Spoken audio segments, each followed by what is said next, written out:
નમસ્તે વિદ્યાર્થી મિત્રો,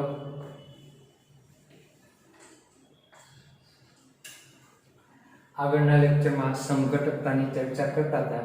એમાં બંધારણીય સમઘટકતામાં 4 પ્રકારને, અવકાશીમાં 2, પ્રકાશી અને ભૌમિતિક, એની આપણે ચર્ચા કરી. બંધારણીય સમઘટકતાની અંદર બંધનીય, સવર્ગ સમઘટકતા, આયનીકરણીય અને દ્રાવકીયોજન અથવા જલયોજન. ટેક્સ્ટબુકમાં પેજ નંબર 253 એમાં 9.4.3 બંધન સમઘટકતા એટલે કે બંધનીય પણ શબ્દ વપરાય અથવા લિંકેજ સમઘટકતા એવું પણ આપણે કહી શકીએ.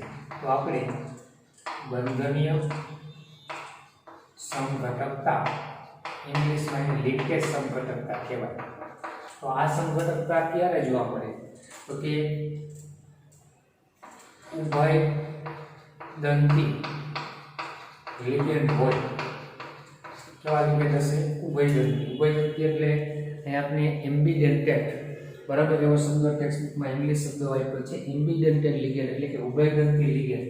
કેને કહેવાય? આગળ આવી ગયું છે કે જેમાં 2 કેન્દ્ર હોય, સવક્ષ નિર્દેશક પરમાણુ 2 હોય, બરાબર, અલગ અલગ 2 પરમાણુ સવક્ષ નિર્દેશક પરમાણુ તરીકે વર્તી શકતા હોય તો એને ઉભયદંતી લિગેન્ડ, એમ્બિડેન્ટેડ લિગેન્ડ કહેવાય. આવા લિગેન્ડ જ્યારે એક સંકીર્ણમાં આવેલા હોય ત્યારે એમાં એક વખત એક પરમાણુ સવર્ગ સહસંયોજક બંધ બનાવે એટલે કે બંધ બનાવે એટલે એને બંધનીય કીધું. બીજી વખત બીજા એના સમઘટકમાં બીજો પરમાણુ સવર્ગ સહસંયોજક બંધ બનાવતો એટલે બંધ બનાવનાર પરમાણુ જુદા જુદા. તેની વ્યાખ્યા એવી લખાય કે જે સંકીર્ણમાં અણુસૂત્ર સમાન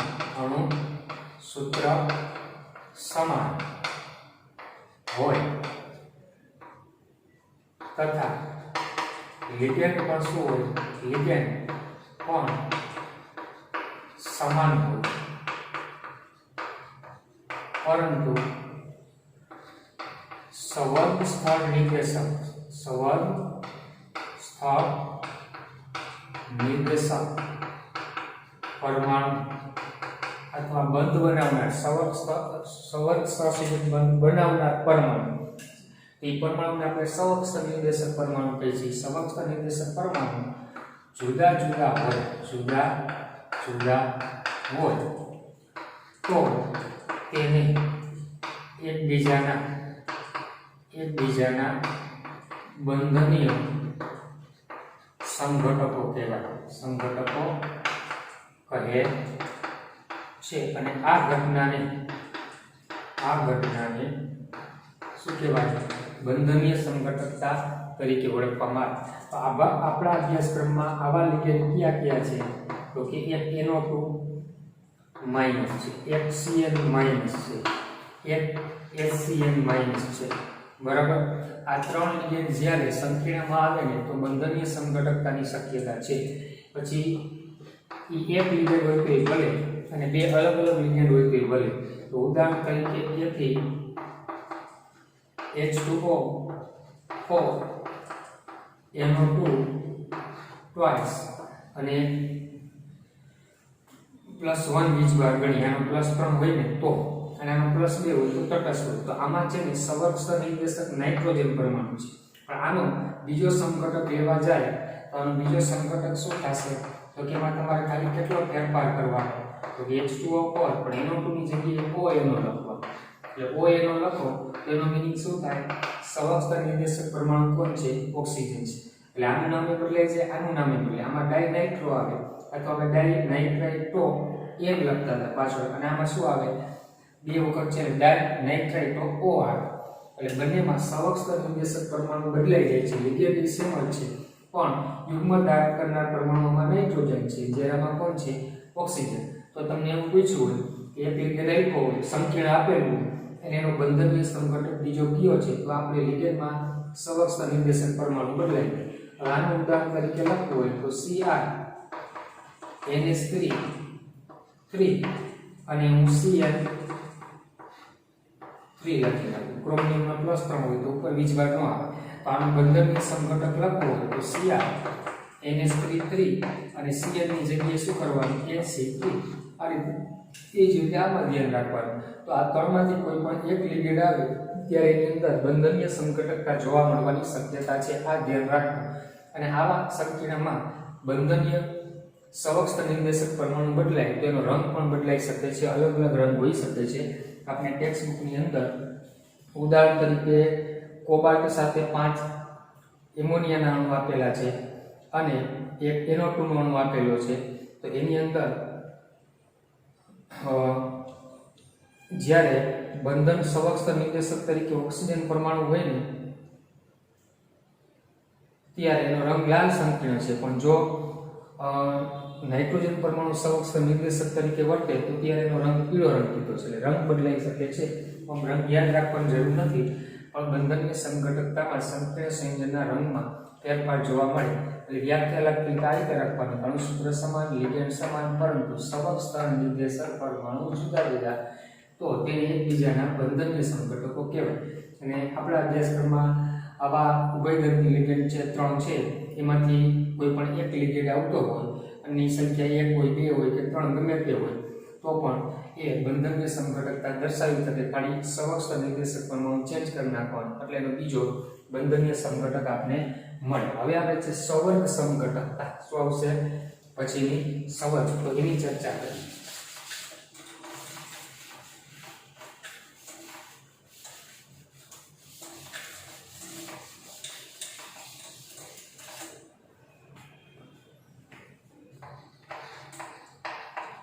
સવર્ગ સંઘટક અને ઇંગ્લિશમાં કોઓર્ડિનેશન સંઘટકતા કહેવામાં આવે.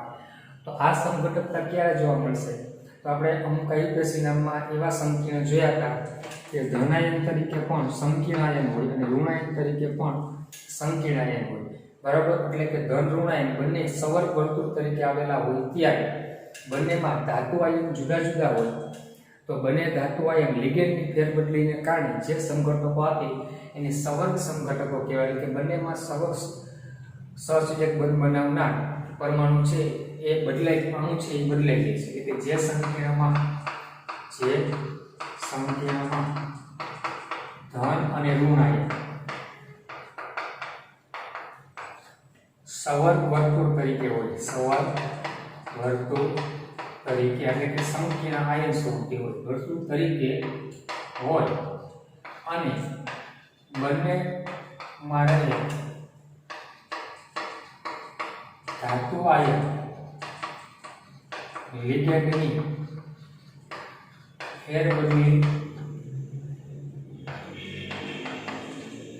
ધાતુ આયનમાં લિગેન્ડની ફેરબદલીથી ઉદ્ભવતા સંઘટકોને શું કહેશું?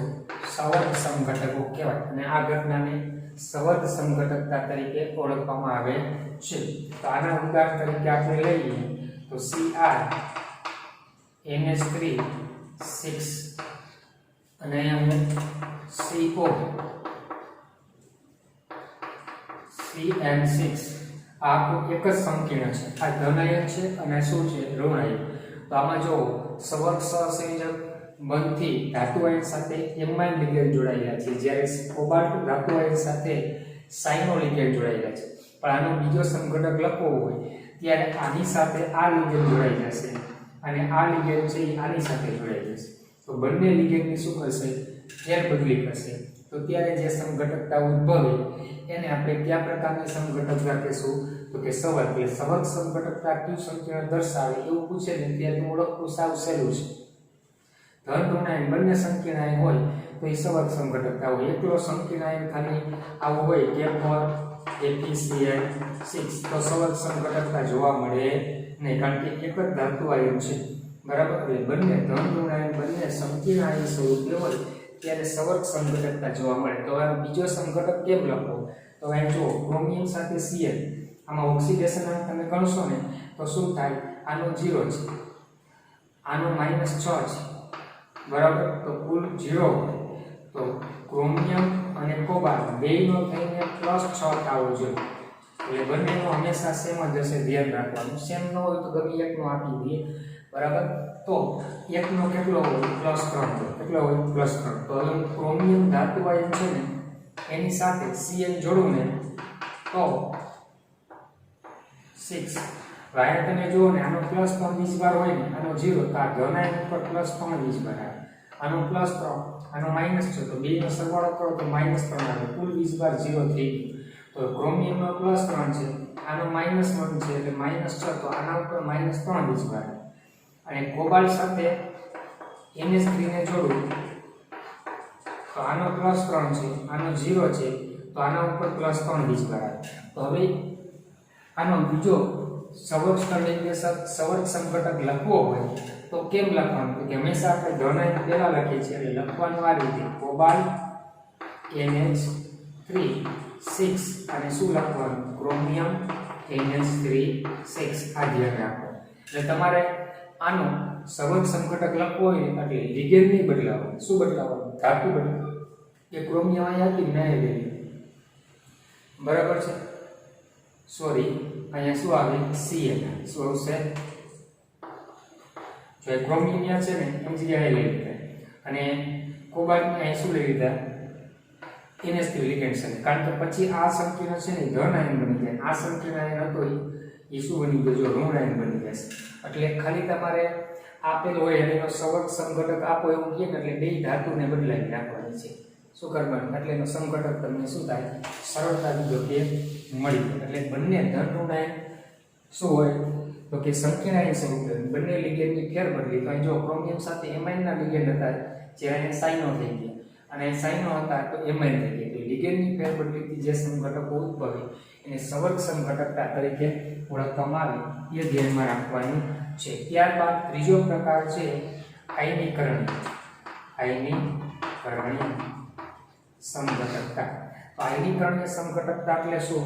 તો કે સંકીર્ણ સંયોજનનું અણુસૂત્ર સમાન હોય બરાબર, એમાં ધન ઋણ આયનોની સંખ્યા સમાન હોય, આણ્વીય દળ સમાન હોય, પરંતુ જલીય માધ્યમમાં આયનીકરણથી જુદા જુદા સંકીર્ણ આયન આપે તો એને આયનીકરણીય સમઘટક તરીકે ઓળખવામાં આવે છે.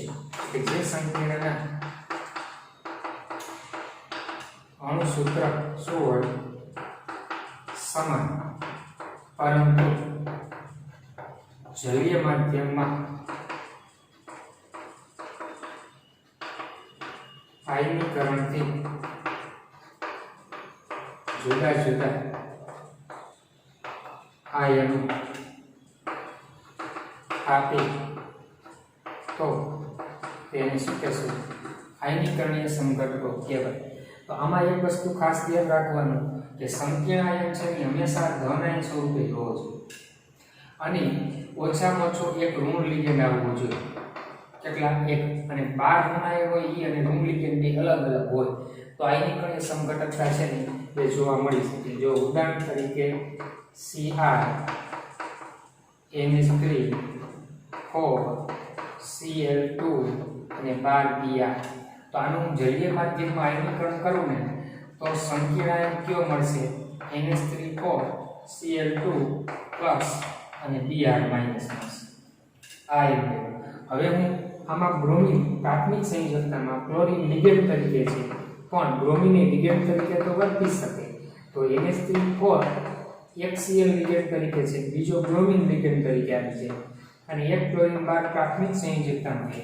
તો આમાં જલીય માધ્યમમાં આયનીકરણથી તમે જોશો તો NH3 Cl Br પ્લસ અને એક Cl માઈનસ. તો જો કે બંને સંકીર્ણ આયન સમાન છે, અલગ અલગ મેળવનો મેળવ તો એને આયનીકરણીય સમઘટકો કહેવાય. ટેક્સ્ટ બુકની અંદર આપણે ઉદાહરણ તરીકે શું આપેલું છે?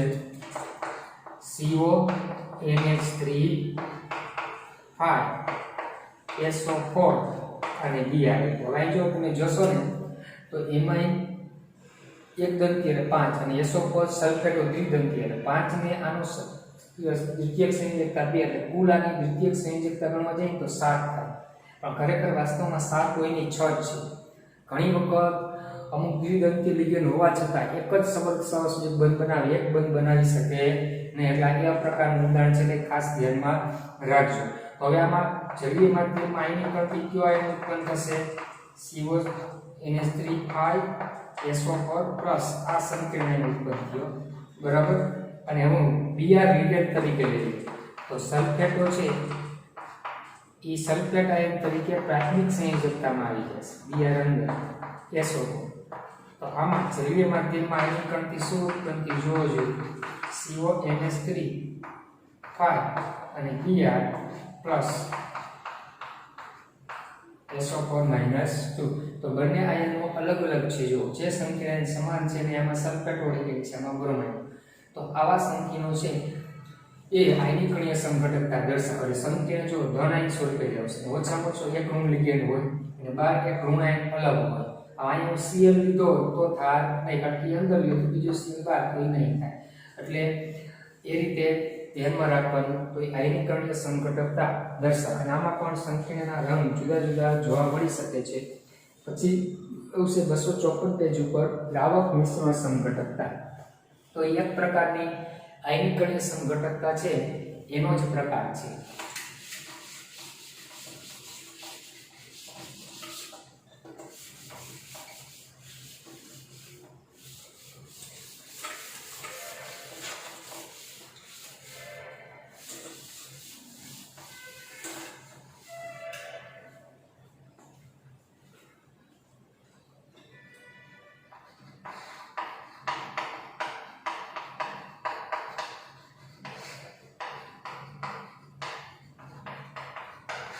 દ્રાવક યોજન જળ યોજન સોલ્વેશન બરાબર જળ યોજિત હાઇડ્રેટ સંઘટકતા અલગ અલગ આવા નામ છે ખાસ ધ્યાન રાખજો આ એક પ્રકારની આયનીકરણીય સંઘટકતા છે કેવી છે આયનીકરણીય સંઘટકતા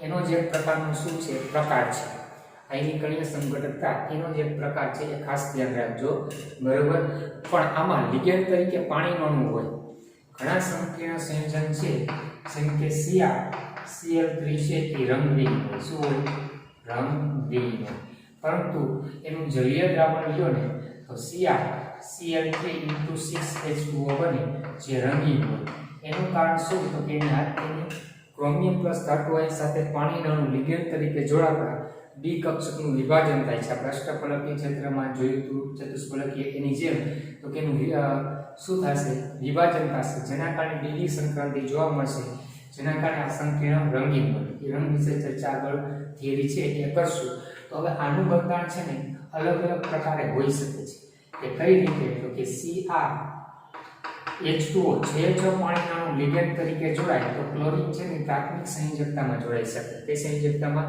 પ્રાથમિક બરાબર પછી એવી જ રીતે તો કે બીજું બંધારણ આવું થઈ શકે Cr પાંચ જ પાણીના અણુ લિગેન્ડ તરીકે હોય તો એક ક્લોરીન અણુ લિગેન્ડ તરીકે બે પ્રાથમિક સંયોજકતામાં અને એક પાણીનો અણુ હાઇડ્રેટ તરીકે જોડાયેલો હોય બરાબર એ સવર્ગ બનતી જોડાયેલો ન હોય જળ યોજિત તરીકે હોઈ શકે પછી એક બંધારણ આવું આવી શકે Cr ચાર જ પાણીના અણુ લિગેન્ડ તરીકે જોડાય કેટલા ચાર તો બે ક્લોરીનના અણુ લિગેન્ડ એક જ બાર પ્રાથમિકમાં હોય બે પાણીના અણુ હાઇડ્રેટ તરીકે હોય પછી તો કે Cr પાંચ પાણીના અણુ લિગેન્ડ તરીકે હોય અને ત્રણે ત્રણ ક્લોરીન પ્રાથમિક સંયોજકતાની અંદર દ્વિતીયક સંયોજકતામાં આવે પ્રાથમિકમાં એક હોય અને ત્રણ પાણીના અણુ હાઇડ્રેટ તરીકે હોય તો ચાર પ્રકારના બંધારણ આવ્યા હવે આપણે ખબર કેમ પડી કે કેટલા પાણીના અણુ લિગેન્ડ તરીકે આવેલા છે તો આપણે H2SO4 છે એનો ઉપયોગ નિર્જલીકરણ કરતા તરીકે કરીએ છીએ તો આ સંયોજનને H2SO4 ઉપરથી પસાર કરવામાં આવે તો એક પણ પાણીના અણુ છે એનું શોષણ થતું નથી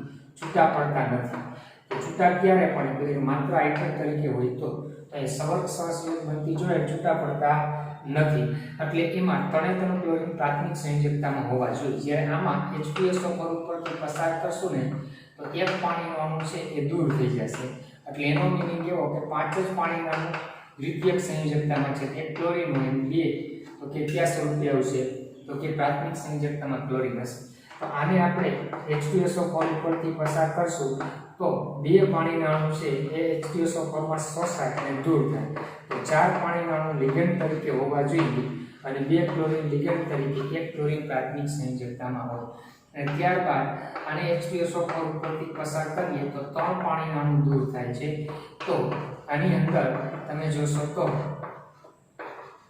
ત્રણે ત્રણ ક્લોરીન દ્વિતીયક સંયોજકતામાં આવશે પ્રાથમિક સંયોજકતામાં એક પણ આવશે નહીં અને ત્યારબાદ આને વધુ પ્રમાણમાં સિલ્વર નાઇટ્રેટના દ્રાવણ સાથે પ્રક્રિયા કરો ને તો જે ઋણ આયન 12 હોય પ્રાથમિકમાં એ Ag+ સાથે પ્રક્રિયા કરે તો આમાં તો કે AgNO3 સાથે પ્રક્રિયા કરતા 3 મોલ AgCl ના અવક્ષેપ મળે. કેટલા મોલ? 3 મોલ. તો એનો મીનિંગ એવો કે ત્રણેય ક્લોરીન પ્રાથમિક સંયોજકતામાં જ હોવા જોઈએ. જ્યારે આમાં તો કે AgNO3 ઉપરથી પસાર કરશો તો 2 મોલ જ AgCl નો અવક્ષેપણ થશે. શું કામ? તો કે એક તો દ્વિતીયક સંયોજકતા એ આયનીકરણ પામે નહીં. જલીય દ્રાવણમાં 2Cl- મુક્ત હોય એનામાં 3 હોય તો 2. આને આપણે સિલ્વર નાઇટ્રેટના દ્રાવણ પરથી પસાર કરશું તો પ્રાથમિક સંયોજકતામાં કેટલા છે? 1. તો એક જ મોલ AgCl શું થશે? તો કે અવક્ષેપ પામે છે. એટલે 2 ક્લોરીન દ્વિતીયક સંયોજકતા. જ્યારે આમાં AgNO3 ના દ્રાવણમાંથી પસાર કરતા 1 પણ મોલ AgCl નું અવક્ષેપણ થતું નથી. એટલે ત્રણેય ક્લોરીન પ્રાથમિક સંયોજકતામાં આવે. હવે આમાં તમે જો જલીય માધ્યમમાં આયનીકરણ પામે તો આનો આયન કેવો મળે? CrH2O6+3 મળશે. તો આમાં CrH2O5Cl+. તો અલગ અલગ આયનો આવ્યા કે ન આવ્યા? આમાંય જો આ આયન મળશે, આ બેથી અલગ મળશે, આમાંય અલગ મળશે. તો એટલે એક પ્રકારના આયનીકરણીય સંઘટકો પણ કહેવાય, કારણ કે જલીય માધ્યમમાં પણ અલગ અલગ આયનો આપે છે. એટલે આમાં લિગેન્ડ તરીકે પાણીનો હોવો જરૂરી છે, એ એક ધ્યાનમાં રાખવાનું રહેશે. તો આમાં આપણે આના પણ રંગ અલગ અલગ હોઈ શકે. એટલે કીધું જ્યારે પાણી દ્રાવક તરીકે સમાવેશ હોય ત્યારે જળયોજિત સંઘટકતા જોવા મળવાની શક્યતા છે અને એને આયનીકરણીય સંઘટકતા જેવી જ કહેવામાં આવે. પણ દ્રાવક મિશ્રણ સંઘટકો સ્ફટિક લેટિસમાં દ્રાવકનાણુ સીધા જ ધાતુ આયન સાથે બંધિત હોય છે અથવા તો માત્ર મુક્ત દ્રાવકના બંધિત. એટલે આમાં છે સજો સવર્ગસંયોજક બંધિત છે. જ્યારે આમાં 5 જ બંધિત છે અને એક દ્રાવક તરીકે તો કે હાઇડ્રેટ સ્વરૂપે પણ જોવા મળી શકે છે એવું આપણે કહીએ છે. બરાબર? તો તેના આધારે અલગ પડશે. અને આનું ઉદાહરણ તરીકે CrH2O6Cl3 એક એ આપ્યું અને એક CrH2O5Cl Cl2 એક Cl અંદર લઈ ગયા, 2 આપ્યા.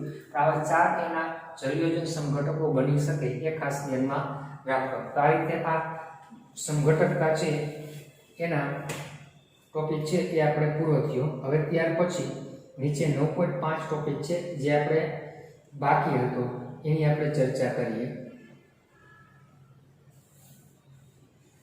આમ તો જોઈ લીધો છે 9.5 આપણે સવર્ગ સંયોજનોમાં બંધન. છતાં એકવાર જોઈ લ્યો કે સવર્ગ સંયોજનોમાં બંધન કઈ રીતે બને. તો આપણે આગળ વર્ણનના સિદ્ધાંતમાં કીધું ધાતુ આયન લિગેન્ડ વચ્ચે સવર્ગ સહસંયોજક બંધ બને છે. બરાબર? પરંતુ વર્ણનના સિદ્ધાંતની બીજી કેટલીક મર્યાદાઓ છે કે શા માટે કોઈ ચોક્કસ તત્વ જ સવર્ગ સંયોજનો બનાવે છે અને બીજા તત્વો બનાવતા નથી. ખાસ કરીને ડી વિભાગના તત્વો જ આવા સંયોજન બનાવે છે, બીજા બનાવતા નથી. એ પ્રશ્નનો આપણે જવાબ મળી શકતો નથી. ટૂંકમાં આ પ્રશ્ન એમ પૂછે કે વર્ણનના સિદ્ધાંતની મર્યાદાઓ જણાવો. બીજું તો કે ચોક્કસ દિશાકીય ગુણધર્મ દર્શાવે. તો એ કેવો દિશાકીયનો આકાર કેવો હોય છે, બરાબર, કેવું સંકરણ હોય એ આપણે સ્પષ્ટ માહિતી વર્ણનના સિદ્ધાંત ઉપરથી મળેલી નથી. એટલે એના દિશાકીય ગુણધર્મની માહિતી મળતી નથી. સવર્ગ સંયોજનો શા માટે ચોક્કસ પ્રકારના ચુંબકીય અને પ્રકાશીય ગુણધર્મ એટલે કે અલગ અલગ રંગીન હોય અને અલગ અલગ ચુંબકીય ચાર્જ માત્ર અણુ કે પ્રતિચુંબકીય હોય એની પણ માહિતી મળતી નથી. તો આ બધું સમજવા માટે આપણે VBT વેલેન્સ બોન્ડ થિયરી ભણી ગયા, CFT થિયરી ભણી ગયા અને LFT લિગેન્ડ ક્ષેત્ર સિદ્ધાંત અને આણ્વિક કક્ષક સિદ્ધાંત. આણ્વિક કક્ષક સિદ્ધાંત આપણે 11મા ધોરણમાં ભણેલા છે, બરાબર. અને લિગેન્ડ ક્ષેત્ર સિદ્ધાંત છે એ આપણા અભ્યાસક્રમમાં નથી એટલે એની આપણે ચર્ચા કરવાની નથી. પણ આપણે વેલેન્સ બોન્ડ થિયરી એની આધારે સંકરણ અને ચુંબકીય ગુણધર્મો, આકાર એ બધું નક્કી કર્યું હતું. એના નીચે 9.5 ટોપિક અને CFT થિયરી આપણે જોઈ લીધી હતી. હવે આપણે સીધું પેજ નંબર 257 ઉપર આવી જાઓ. સવર્ગ સંયોજકતા બંધન સિદ્ધાંતની મર્યાદા એટલે વેલેન્સ બોન્ડ થિયરી છે એની મર્યાદા શું? તો કે સંયોજકતા બંધનવાદ ઉપરથી આપણે શું નક્કી કર્યું? તો કે એનું સંકરણ અને આકાર નક્કી કર્યું. પણ છતાંય સંકીર્ણ સંયોજન વિશે અમુક કેટલીક માહિતી છે તે વેલેન્સ બોન્ડ થિયરી ઉપરથી આપણે મળતી નહોતી. તો કઈ માહિતી વેલેન્સ બોન્ડ સંયોજકતા બંધન સિદ્ધાંત ઉપરથી મળતી નથી અને એ માહિતી કઈ રીતે મેળવી શકાય એની વાત આપણે કરવાની છે. સંયોજકતા બંધન સિદ્ધાંતની મર્યાદા.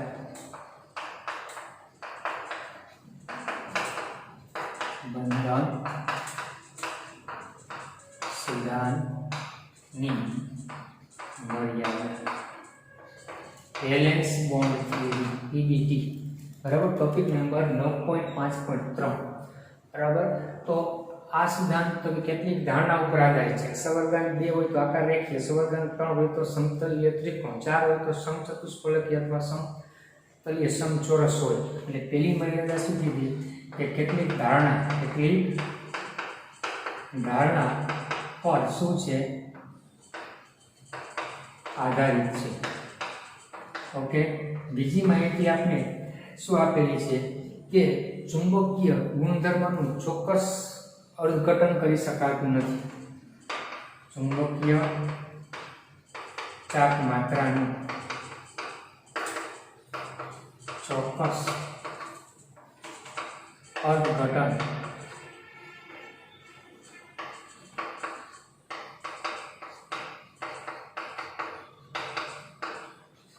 કઈ રીતે વાત કરે છે? અર્થઘટન ચોક્કસ કરી ન શકાય. તો ઉદાહરણ તરીકે જો FeCN6 -3 છે, એવી જ રીતે 4 લઈ લો, FeF6 -4 છે. આ બંનેની અંદર Fe નો ઓક્સિડેશન આયન +2 છે, બરાબર. તો આની ઇલેક્ટ્રોન છે 3d6 થાય, આની પણ 3d6 થાય. તો આ 3d6 માં 6 ઇલેક્ટ્રોન આપણે આ રીતે ગોઠવેલા હતા, T2G માં 6 એ 6. જ્યારે આમાં 6 ઇલેક્ટ્રોનની ગોઠવણી આપણે કરીએ તો 1 2 3 4 5 અને શું થાય 6. તો આ છે ને પ્રતિચુંબકીય થઈ ગયો, અને આ શું થાય છે તો કે અનુચુંબકીય થાય. શું થાય? અનુ. તો એ સ્પષ્ટ માહિતી આપણે વેલેન્સ બોન્ડ થિયરી પરથી મળતી નથી. તમને ખબર છે કે શા માટે આ પ્રતિબને આનું? તો આપણે ખબર છે આ લિગેન્ડ કેવો છે તો કે પ્રબળ. તો ડી કક્ષકમાં આપણે વિભાજન કરતા હતા અષ્ટફલકીય ક્ષેત્રમાં, તો 3 નીચે T2G આવતી, 2 EG કક્ષક આવતી. તો 6 ઇલેક્ટ્રોન 1 2 3 4 5 અને 6 નિયમ પ્રમાણે આ રીતે ગોઠવાય. પણ પ્રબળ લિગેન્ડ હોય તો 2 નીચે T2G માં આવી જાય, એટલે આ 6 ઇલેક્ટ્રોન અહીંયા ગોઠવાયેલા, અને 1 0 એટલે પ્રતિચુંબકીય છે. જ્યારે આ નિર્બળ લિગેન્ડ હોવાથી ફેર ગોઠવણી થતી નથી, એટલે 1 2 3 4 5 6 તો જોઈ લો 1 2 3 4 5 અને 6, તો 4 યુનિટ છે. તો એ વેલેન્સ બોન્ડ થિયરી પરથી ખબર પડતી નથી, પણ આપણે એ વેલેન્સ બોન્ડ થિયરી ભણતા પહેલા CFT થિયરી ભણ્યા હતા, એટલે એના ઉપરથી આપણે કીધું હતું કે ભાઈ આ પ્રતિચુંબકીય થાય ને આ કેવું થાય? અનુચુંબકીય થાય. ખ્યાલ આવ્યો? એ ધ્યાનમાં રાખવાનું. એટલે ચોક્કસ ચુંબકીય ચાક માત્રા કેટલી છે એની સ્પષ્ટ માહિતી મળતી નથી, એ ધ્યાન રાખવાનું. બીજું તો કે રંગ વિશે સંકીર્ણ શા માટે રંગીન હોય? તો સંકીર્ણના રંગ વિશે માહિતી મળતી નથી.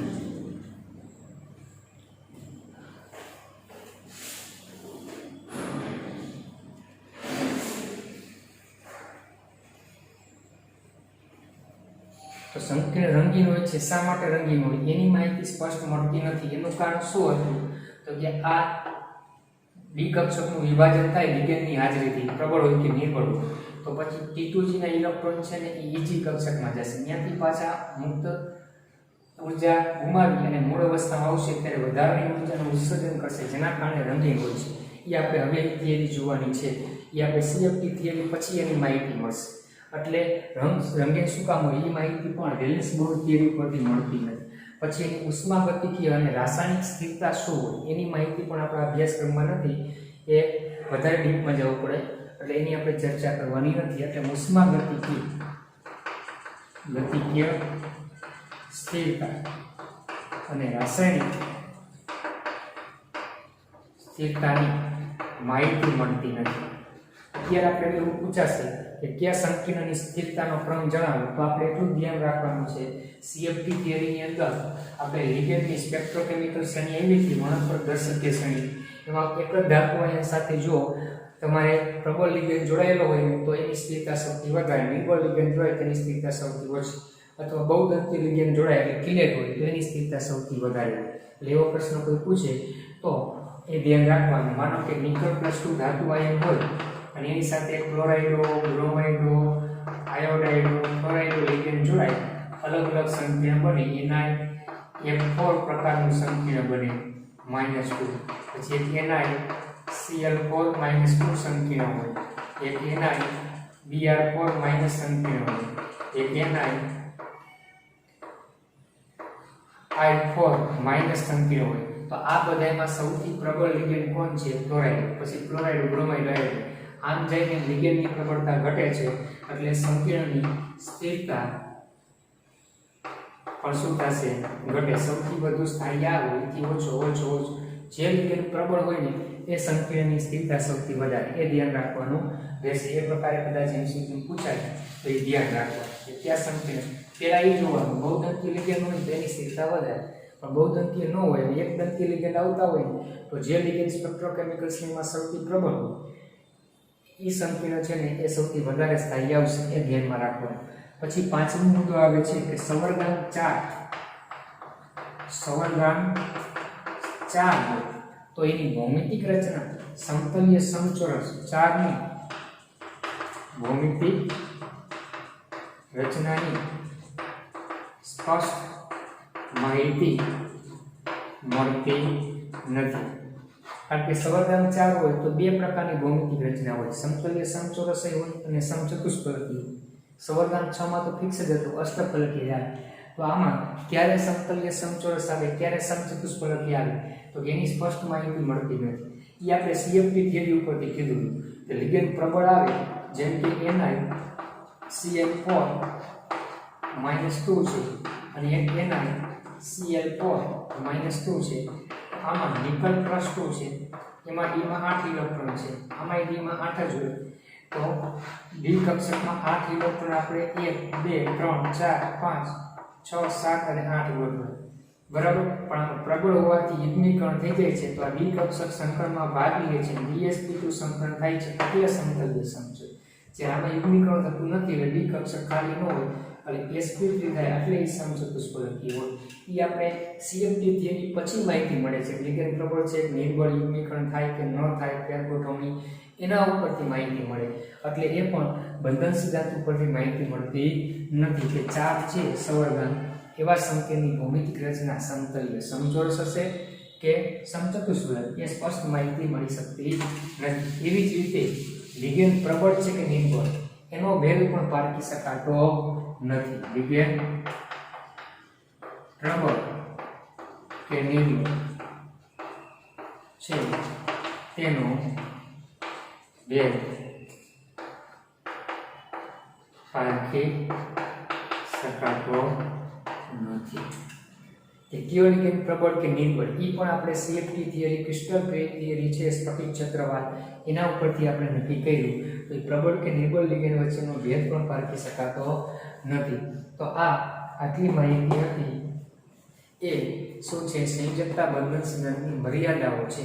એમાં આપણે ચુંબકીય ચાલમાત્રાની ચર્ચા થઈ ગઈ કારણ કે સંકેતની ભૌમિતિક રચના અભ્યાસ કર્યો. પ્રબળ લિગેન્ડ હોય તો યુગ્મીકરણ થઈ જાય, નિર્બળ હોય તો યુગ્મીકરણ ન થાય. પછી કેટલા યુગ્મ વધે એના ઉપરથી ધ્યાનમાં રાખવાનું. પછી આની માહિતી આમ થઈ ગઈ કે આ કઈ રીતે ધ્યાનમાં રાખવાનું કે જેમાં લિગેન્ડ પ્રબળ એ સંકેતની સ્થિરતા વધારે હોય. આ પણ ચર્ચા થઈ ગઈ છે, આ પણ થઈ ગઈ છે. હવે આપણે રંગ વિશેની માહિતી બાકી છે. તો રંગ વિશેની માહિતી છે એનો હવે આપણે અભ્યાસ કરવાનો હશે. એ સંકીર્ણના રંગ વિશે કે રંગ કેવો હોય, શા માટે સંકીર્ણ રંગીન હોય એ થિયરી જોવાની છે.